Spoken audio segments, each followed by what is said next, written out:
5,375 บาทเด้อพี่น้องเด้อยังเหลือ 5,375 บาทตกอยู่ 5,375 บาทเด้อพี่น้องเด้อยังเหลือ 5,375 บาทตกอยู่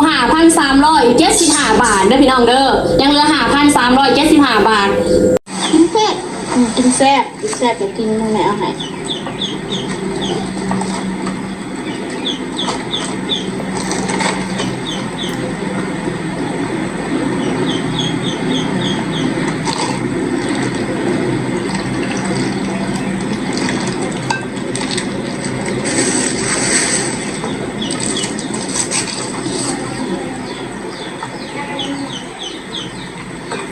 เราก็แบบกินลูกชิ้น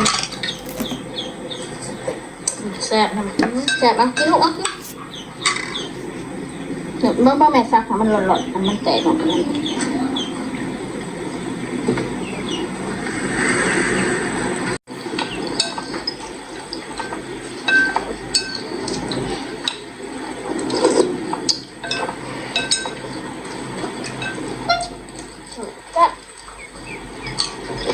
กินแซ่บมะนาวมาเด้อปลาลุงเด้อ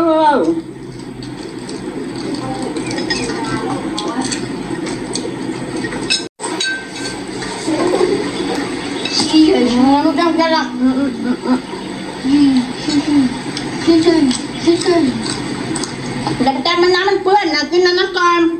นู่นแม่จับน้ำ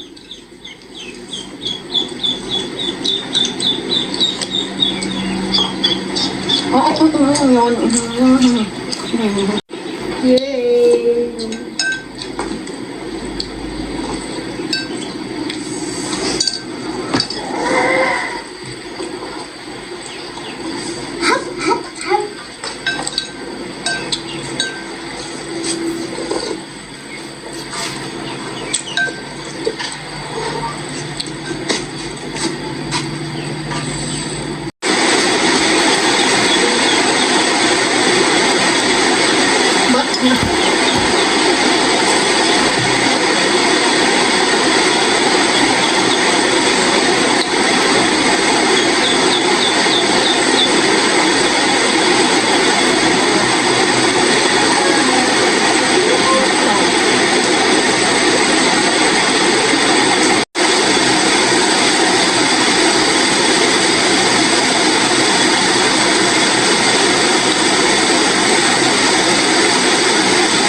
โยนตกอยู่ 5,375 บาทเด้อพี่น้องเด้อยังเหลือ 5,375 บาทตกอยู่ 5,375 บาทเด้อพี่น้องเด้อยังเหลือ 5,375 บาทตกอยู่ 5,375 บาทเด้อพี่น้องเด้อยังเหลือ 5,375 บาท